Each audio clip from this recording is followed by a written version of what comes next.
Join అయ్యారు. నాగేశ్వర్ గారు నమస్కారం అండి. సార్, కేటీఆర్ ఓటమిపై పోస్ట్ మార్టం నిర్వహిస్తూ ఉన్నారు. ప్రతిరోజు కూడా ఏదో కొత్త విషయాన్ని చెప్తూ ఉన్నారు. ఆయన చెప్పింది కారు వెళ్ళింది సర్వీసింగ్కే, షెడ్డుకు కాదు. ప్రభుత్వ వ్యతిరేకతను అంచనా వేయలేకపోవడం వల్లే ఓటమి చెందాము అంటూ ఉన్నారు. బీఆర్ఎస్ చేస్తున్న ఈ పోస్ట్ మార్టం తీరు ఏ విధంగా ఉంది? అంటే సర్వీసింగ్ కూడా నాకు తెలిసినంత షెడ్లోనే జరుగుతుంది. షెడ్ ఇన్ ద సెన్స్ బోర్కి వెళ్తుంది ఏదో అంటారు కదా. ఆ యాంగిల్ అంటే జనరల్గా సర్వీసింగ్ కూడా మనకు షెడ్లలోనే జరుగుతుంది. బట్ అక్కడి మాత్రం నిజం, అది ఏ రాజకీయ పార్టీ కూడా ఆ రకంగా మీరు చెప్పినట్లు షెడ్లకే వెళ్ళదు. రాజకీయ పార్టీలు ఒక ఓటమితోనే మొత్తం అయిపోయింది అనుకుంటే పొరపాటు. నేను చాలాసార్లు చెప్పాను, అది మరోసారి కూడా చెప్తున్నా. కేటీఆర్ అన్నది నిజం. ఏ పార్టీ అయినా, అది బీఆర్ఎస్ అయినా ఏదైనా, అందులో బీఆర్ఎస్కి 37% ఓట్లు వచ్చాయి.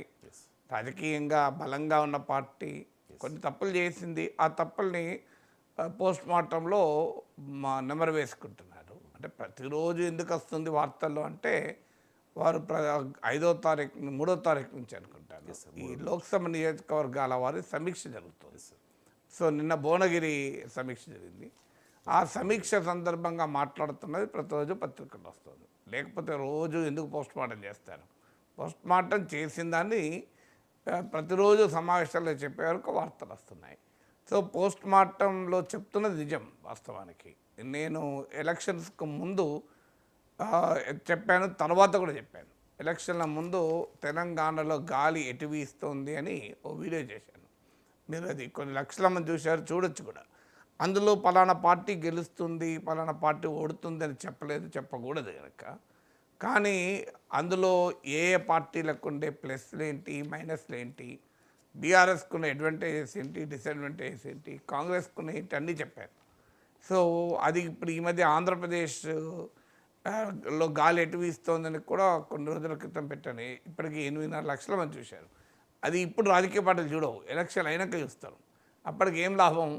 సో అందులో చెప్పినప్పుడు నాకేదో పలానా పార్టీ మీద వ్యతిరేకమో అనుకూలంతో చెప్పాను కదా. సో ఇవాళ కేటీఆర్ చెప్తున్నాయన్నీ అప్పుడే చెప్పాం.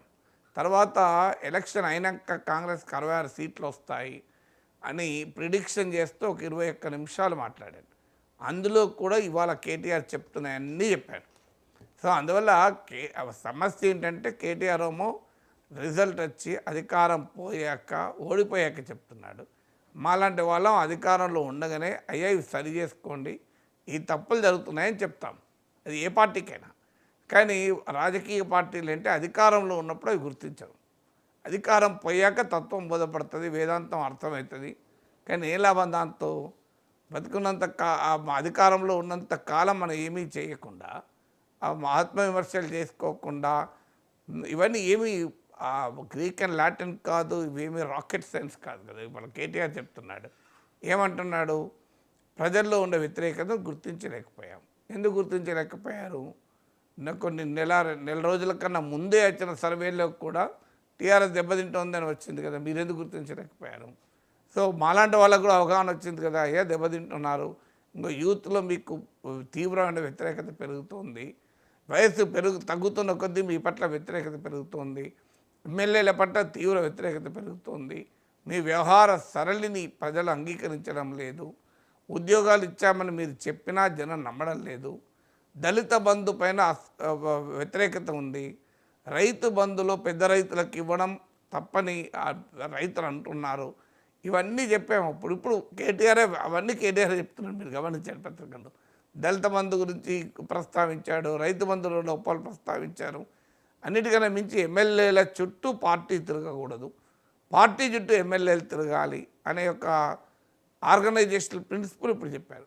మాలాంటి వాళ్ళు అప్పుడే చెప్పాము, అయ్యా ఈ ఎమ్మెల్యేలు అతిగా చేస్తున్నారు. చాలా కొంతమంది ఇసుక, మట్టి, కాంట్రాక్ట్ నుంచి మొదలుకొని నా అధికారులంతా ఎమ్మెల్యే చెప్పినట్టే. ఎస్ఐ ఎవరిని పెట్టాలంటే ఎమ్మెల్యే చెప్పాలి, సిఐ ఎవరిని పెట్టాలంటే ఎమ్మెల్యేనే చెప్పాలి. సో ఆ ప్రతి